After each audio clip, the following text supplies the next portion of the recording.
Hello, I'm Michael Cantrell, and you are listening to the Prison Officer Podcast, a place to have a conversation about the forgotten cops that work in this country's jails, prisons, and correctional centers. A place for me to try to make sense of a career spent working inside the fence with some of the greatest people that nobody sees or recognizes for the important job they do to keep this world safe. If you love this podcast, hit the follow button, or better yet, share with your family, friends, or coworkers. Well, hello, and welcome back to the Prison Officer Podcast. My name's Mike Cantrell. I've got a kind of a grab bag of stuff I'm going to talk about today. Been extremely busy, I teach classes. I've been out with Pepper Ball several times in the last couple of months, which I want to say thank you to Pepper Ball for sponsoring this podcast. If you haven't done it yet, take a look at www.pepperball.com. I know that we have had some really fun classes.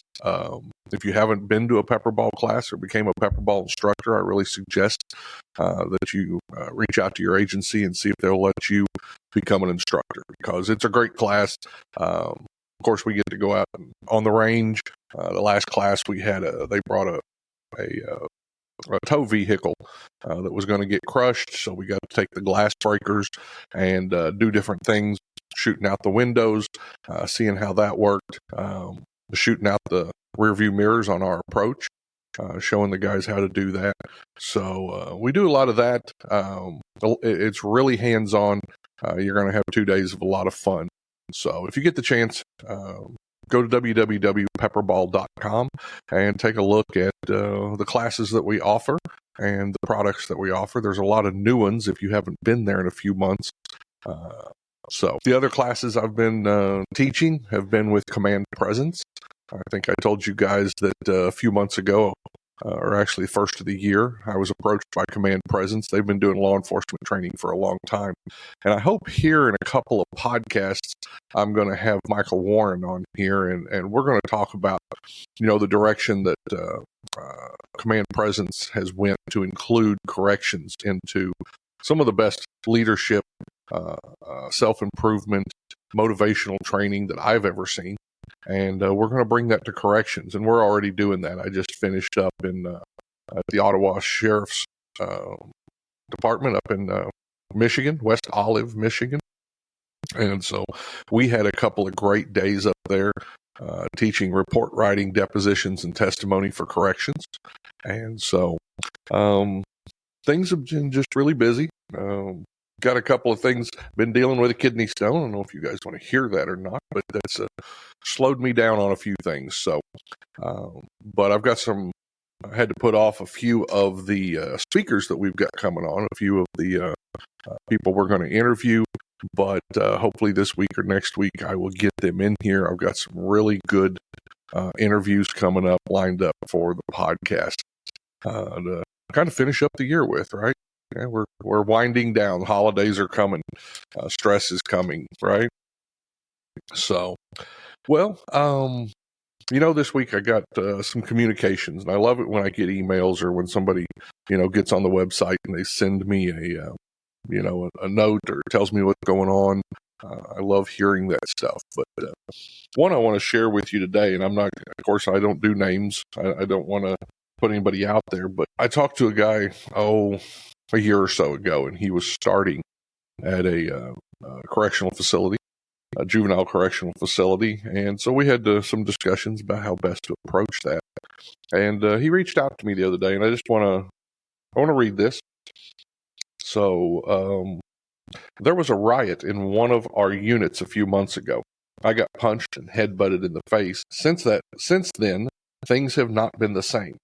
My ability to get work done hasn't been the same. We also recently had someone jump ranks from sergeant to captain. It's taken some toll among those who got passed over. It's been more of a toxic work environment. 5 or 6 of our sergeants have been out on work injury, and it's caused a lot of mandatory overtime for me, working third shift and then being held again for first shift. At our facility, they won't let us use less lethals, even though most of these kids have adult bodies. And they have attacked us before. Justice is slow, and because we can't or they won't charge them, we have to wait out their sentence and then charge them, or their juvenile sentence is vacated. you have any tips with getting past some of these mental roadblocks? Wow. It's not unique. That's not a unique thing that I hear. I go out and I teach, and I get to talk to correctional officers, and I get to talk to people who are still working. I realize that I have retired. My 30 plus years is done, but I still have a lot of connection with the people who work, and in many ways, the work environment's changed, but in many ways it hasn't. And so what do I mean by that? Well, I mean that the things that worked before, the good things, still work, still produce good results, produce good culture, good institutions, good officers. When I first started, I didn't want to be a correctional officer. It was a get-by job. I'm not going to lie to you. I hear very few people. I've met a couple since I started doing the podcast that said, in third grade, they raised their hand and said, I'm going to go into law enforcement. I want to work in jail. I've actually talked to a couple of people, but that wasn't me. That was never my intent or my goal. My father was a firefighter, and I was expecting to go into either the fire department or to go into possibly the police department. We knew a lot of officers that my father hung around with. So that was the direction I was going. And at the time, I know you guys don't realize this, but at the time when there was 5 or 6 openings for the police or the fire department, there was 500 or 600 people who applied for those jobs, which just sounds crazy now, but it's the absolute truth.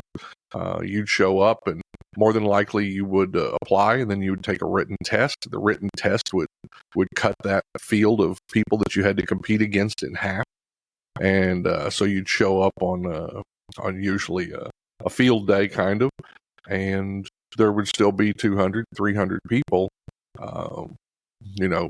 carrying the hose up 4 flights of stairs, and then dragging the dummy, and then running a mile or a mile and a half, depending on what department you were with.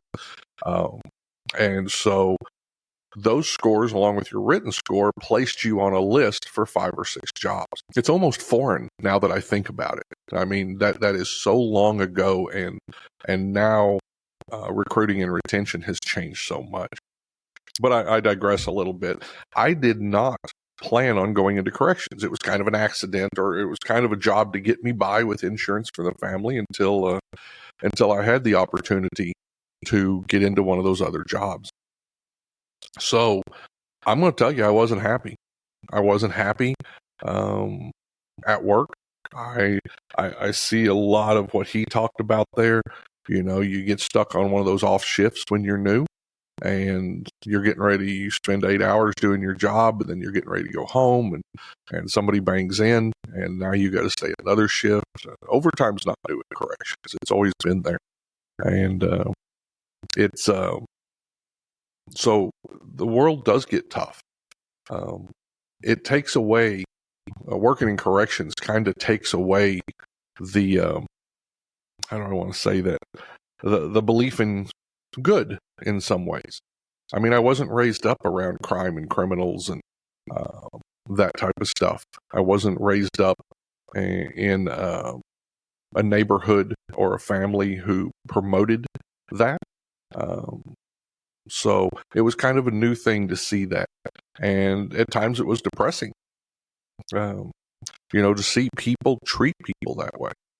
I'd seen violence, and I've talked about this before, Friday night on the square. Absolutely, we were violent to each other. We got in fights. We got in fights at parties. That was normal stuff. But to see people actually try and kill each other, and to see the thought and the depravity and the lack of compassion for a human being kind of changes you, and it gets you a little depressed. And so I went through that. I went through that quite a bit, and I understand where he's coming from. And sometimes that stuff stacks on top of each other. I remember the first time I was attacked. He said he got punched in the face. I'd been in all kinds of fights. It wasn't nothing to have physical contact with another man. We fought all the time. But the first time somebody got on top of me and was hitting me, trying to injure me to the point that I think, they were trying to kill me, or at least put me in the hospital for a while. And being attacked at that level really does something to your psyche. Most of us haven't experienced that before.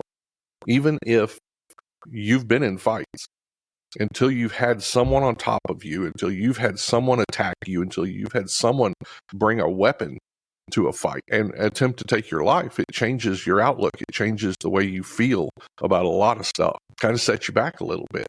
Is this job worth it? Holy mackerel, what am I doing here?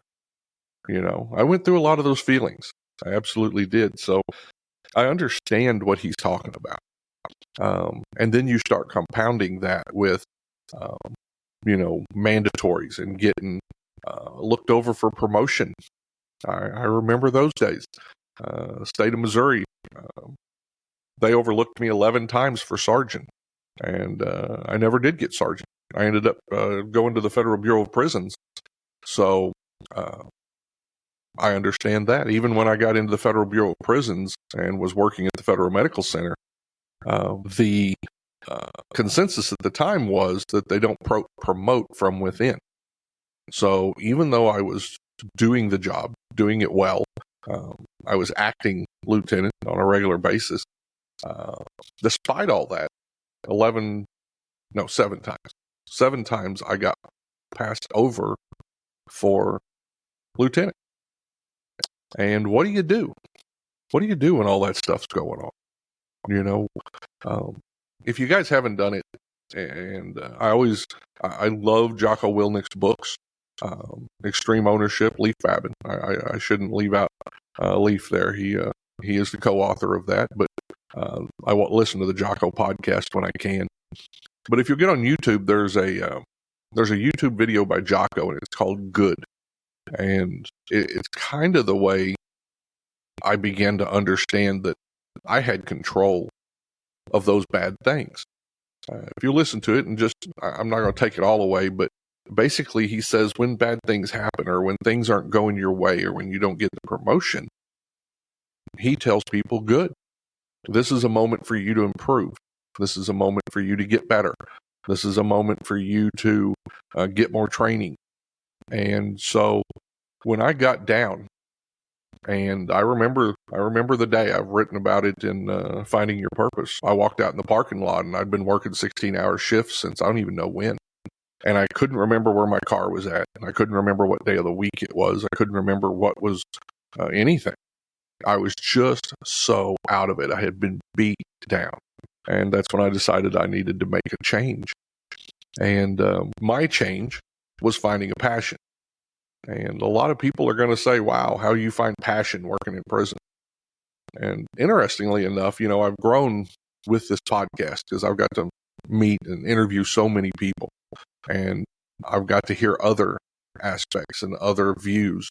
And there are a lot of people who find purpose, who find passion in working in our career, in corrections, and helping people, reentry, getting guys to where they're going to go back out and be productive members of society. And, they have a real passion for that. I'm going to be honest with you. I don't have this huge passion to go in there and change a lot of these guys' lives, or to try. I wish them the best. I'll give them everything they got coming while they're inside. But that's not my passion. My passion, what I found, was staff. And I learned that a lot of the experiences that I had, I got to start off at a penitentiary and saw a lot quickly, learned a lot quickly about incidents and crisis. And so I was able to bring a lot of the experience I had doing that and teach other staff and help them to become safer at work. And so that's where my passion went, was the instruction, the teaching, Became a firearms instructor, became a disturbance control instructor, riot control instructor. So that's where my passion came from, was my ability to get in there and help staff and to make them safer and to get them through the day with the skills that they needed to handle this stuff that nobody truly understands till they're standing in the middle of it. So that became a passion for me. And then later on, when I did get promoted, I think my passion became serving the people that worked for me, doing the best to help them get promoted, doing the best to get them through their day in a way that would make them productive and less stressed and better human beings when they walked out for their family. Because to me, that's more where my focus was. It matters who you are when you walk home, does it not? And I'm not going to lie, that was a struggle. That was an absolute struggle for me. Corrections changed me, and not for the better in many ways. I'm not going to lie to you. I do this podcast. I go teach. I give people the knowledge, the tips, the tricks, the things that I learned that got me through. But don't think for a minute corrections didn't change me. I was watching a PBS program just the other night, and they were talking about, it was about J.R.R. Tolkien, the Lord of the Rings author, and they were talking about the difference between myth and imagination. And I do believe that one of the things that was stolen from me was my imagination, a lot of it.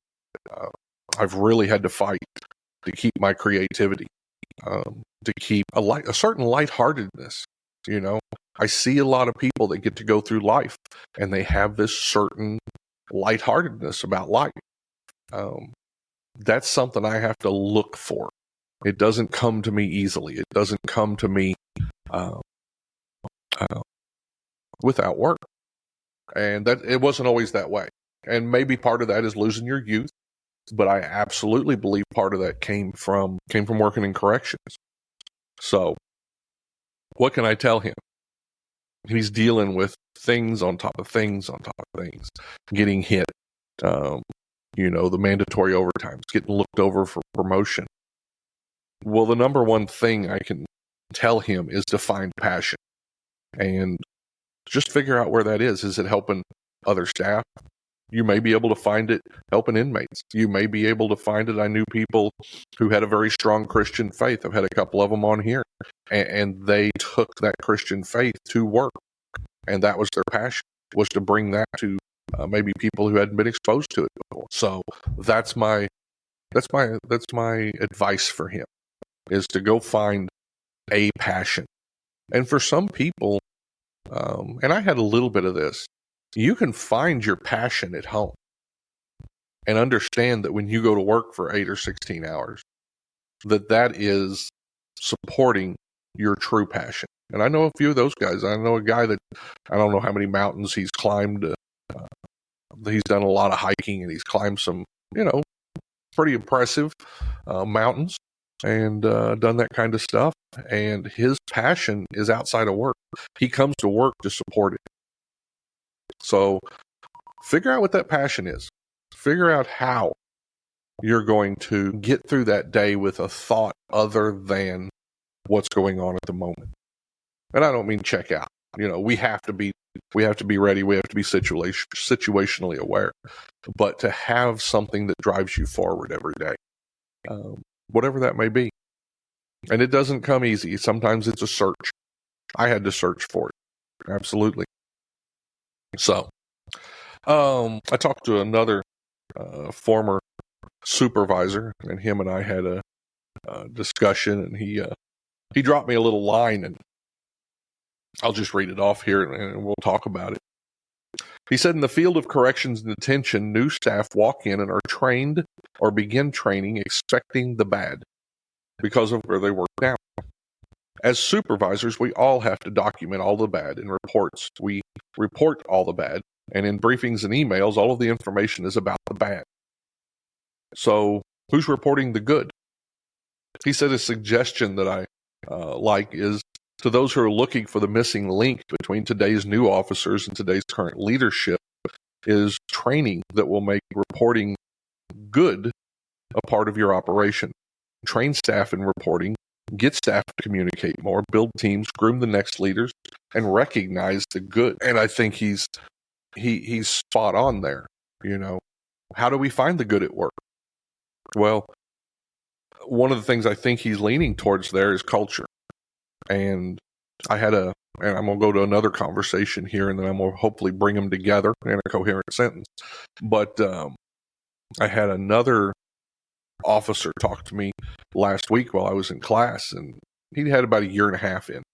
And he said that they had some policy, and I'm paraphrasing, so don't hold my feet to the fire on this.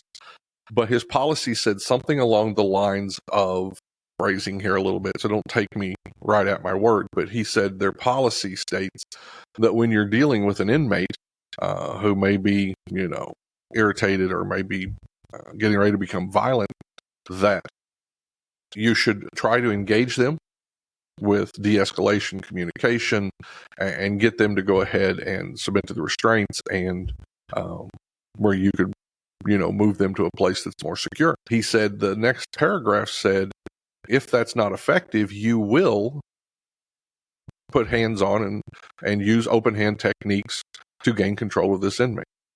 And he said, I have a problem with the word will, because I find that it causes some of the staff to think this is the next step, that there is no other options there, that the de-escalation isn't highlighted as much. And he asked me, should it be the word will or shall, or should we have different words in there? And my answer to him, I think he had to think about it a little bit, but my answer was, I don't think it's as much about the words specifically in that policy as it is the culture. The culture is what's going to decide whether or not you have an officer with a punishment mentality who takes those words literally and tries to physically engage because he has permission from the policy. I think your culture also will speak to other people and say, this is where I start, this is what I can do, but they're going to see what other people do, what the supervisors expect, what the warden has laid out as expectations, what he sees supervisors do, what he sees senior officers do. And that culture is going to dictate more so than policy, because policy is made to be interpreted, right? All policy is. I can take policy and I can focus it this way because that's what I want to do, or I can take policy and I can focus it this way. What matters is the culture. What matters is what the supervisors show, what the senior officers show. That's what you're going to have people latch on to. That's what you're going to have people make part of their way of work. So that's my answer with the good, finding the good. I once again believe it's culture. We've lost a lot of this. We've lost a lot of this, losing a lot of the staff that have been around for a long time. A breakdown in communications in our society is causing some of this because we don't regularly engage each other the way they used to. And I know I'm going to have a couple of, well, when I came in, they didn't talk to me for my first 6 months. They may not have came up and talked to you about, what's your favorite football team, but they talked to you all the time. They showed you all the time. They brought you around when it was time to do stuff so that you could observe and see how it was done. No, they didn't care about your feelings. They didn't care about your favorite football team. They didn't care what you did this weekend. But inside that institution, those old heads cared about what happened in that institution. They had a broader view, okay? It wasn't about you and your housing unit. It was about the safety of the public. Inside that, it was about the safety of the staff inside the institution. It was about preventing escapes. It was about preventing murders. It was about the big stuff. So when they tell me they didn't talk to us back then, yes, they did. I know they did. And we need to bring some of that back. If you go to classes these days, you're going to, leadership classes is what I'm talking about. You're going to have discussions where you talk about impacting and influencing your staff. And, Gary York and I, a couple of episodes ago, had a great talk about this. Do your staff believe you're genuine when you walk by and check on them during the day? Or do you walk by, wave your hand and say, hey, what's up? And go on by? Do you open the logbook, make sure they're doing what they're supposed to, and then walk on by? Or do you stop for a minute and say, how you doing? That's a little more of what's expected today. But how many of you walk in there and say, step over here and let me show you a good way to do this? How many of you quiz? I'm talking to supervisors here. How many of you quiz your staff? That's one of the best things you can do to train your staff. Everybody thinks training has to be, okay, you'll have a day off on Wednesday, you're going to report to the training center, and you're going to have a class. That's not where training occurs. Training occurs every day on the shift, from the senior officers, from the supervisors, and from the leadership. And they should be training. I worked with a warden. He still works in corrections, and he was great. And everybody will tell you, every time he saw you, he had a question for you. What does policy say about the number of times that we do this? And he never asked a question that he didn't already know the answer to. I never heard him do that. But he would ask questions every time he saw you. And you didn't even realize it. But you were getting taught. You were getting these important things put in your head. And I remember, it's the little things. I remember the old guys setting the example. And, hey, come on, I'm going to go do rounds. Come with me. So you go walk with them. They're checking the door handles. Every time you go around, they're checking the door handles. And then they'll stop. Say, you know why we do that? Why do we do door checks? What's the worst case scenario? And a little bit of critical thinking there. They make you think about what's possible, why it's important. Because it only takes once. We know that. Once, and we're in the funny paper. And then the other thing, I guess, that I heard about this week and that I want to talk about is working with bad bosses. And so I've had people ask me, and he kind of mentioned it, the guy mentioned that, some people had been promoted over some people who deserved it. Does that happen? Absolutely, it happens. It happens all the time. But what do? Now we're working for a boss who may not be the best boss, who may have got promoted too fast. What do? Do we just walk away from that, ignore it? Do we help them? How do you feel about that? Well, here's what I'm going to tell you. You can lead from the bottom. You can lead up. You can lead without rank. I've known hundreds of correctional officers who led without rank. I think of one right now that everybody looked to. Everybody did.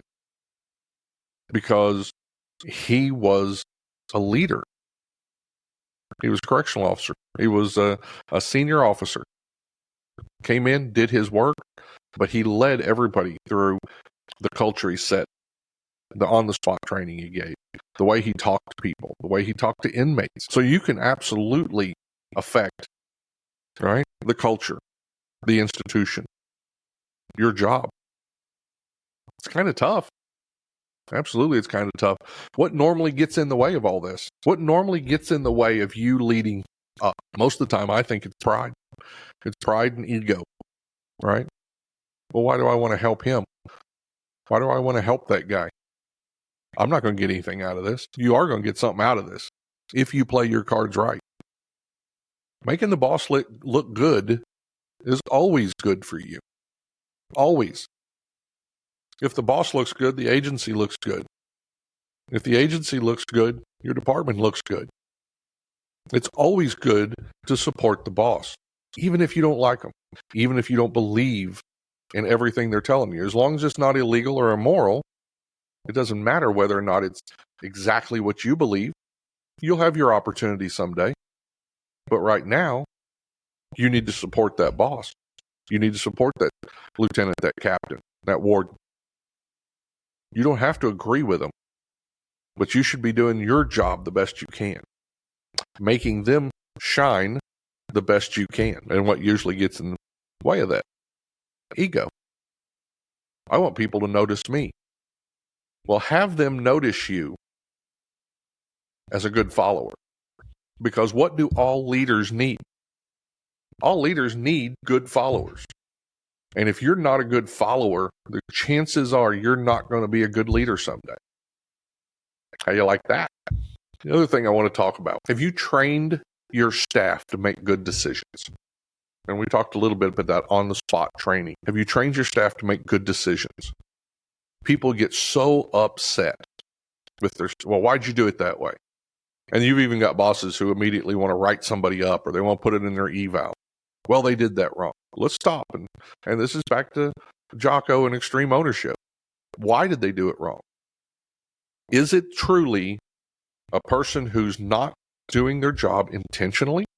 Is it truly a person who is a bad worker? Or is this a person who wasn't given the tools by who? You, the leadership, that wasn't given the tools to succeed. If you want good decisions out of your officers, if you want good decisions out of your sergeants, if you want good decisions out of your lieutenants, you've got to provide them not only with the chance to make decisions, but you've got to let them fix those decisions. You've got to not only give them the environment with which to make good decisions in, okay? You're the supervisor, you're guiding them, you're leading them, putting them in that position, and then allowing them to do what? Make decisions. Now, here's where we usually get in trouble. As leaders, as new leaders, older leaders, I think, get this better. But as new leaders, you're going to look at the decisions they make, and you're going to say, well, that's not the decision I'd make. Are you always perfect? If you are perfect, go ahead and turn this off and move on, because I don't have anything for you. If you're not perfect, understand that your way is not the only way. Once again, ego and pride's coming in here. Agree with me? It's your ego and it's your pride that says you're the only one that knows how to make a decision about that. There are many ways to make a decision about, more than one way to skin a cat. You've heard that all your life. There absolutely is. Is there only one way to remove an inmate from a cell? Absolutely not. De-escalation, right? Time, less lethal, roll the door and send the team in. Are any of those decisions wrong? Not by themselves. All of those are things that are allowed within policy. So let them make their decisions. Guide them. Don't let them step off into something. But just because it's not what you want, it's not what you think is the best, doesn't mean it's wrong. Have you communicated your expectations? Do these staff know how to make decisions within the expectations? And I'm talking mainly to maybe a captain or a warden, someone who's over, a larger area. Expectations are needed lower, but usually you're closer to that. Do they know the expectations? And I'm not talking policy. Policy is not expectations. Expectations is culture. Have you set the culture? If you have great culture, most of the problems go away. Do they not? You don't have to look for people doing the wrong thing, because most people are doing the right thing. And the ones that aren't stand out like a sore thumb, right? Do your officers know you?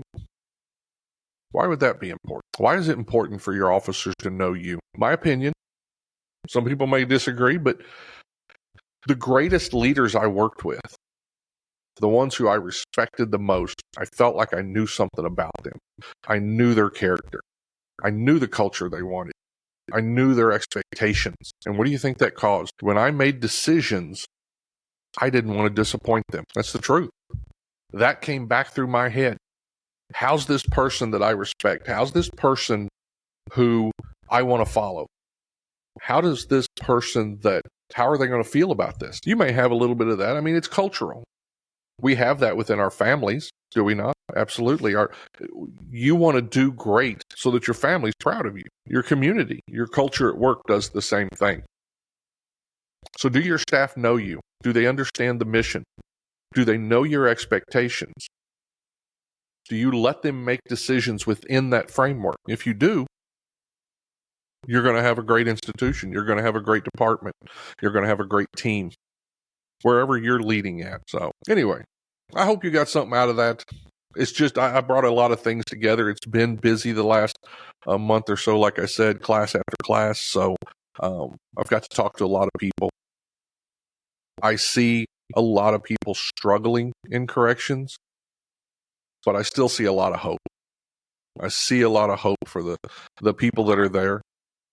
I see a lot of, it's easy to shine right now. If you want to go to the top, go. Set your goals, find your priorities, become a good follower, and then become a good leader.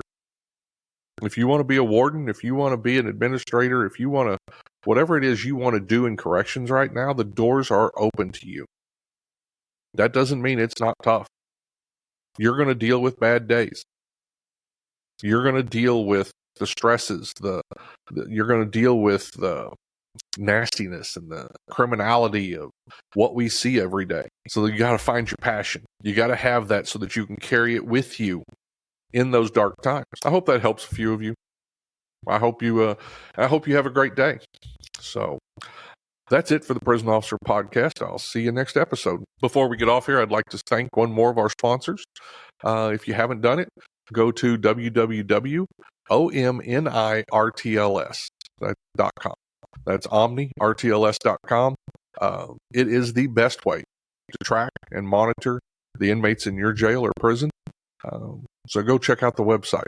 I'm proud to have them as a sponsor on here also. Have a great day. I'll talk to you later. If you enjoy these podcasts, the best way to support the Prisoner Officer Podcast is to share these episodes with your friends or family on social media. Let me invite you to visit www.theprisonofficer.com. If you haven't already, check out the Prison Officer Podcast on Facebook and click that little follow button. Or leave us a message, or better yet, leave us a review. And if you're listening to us on Apple Podcast, Google, or Spotify, please click the subscribe button. Till next time, I'm Mike Cantrell. Watch your back, and please take care of each other out there behind those walls.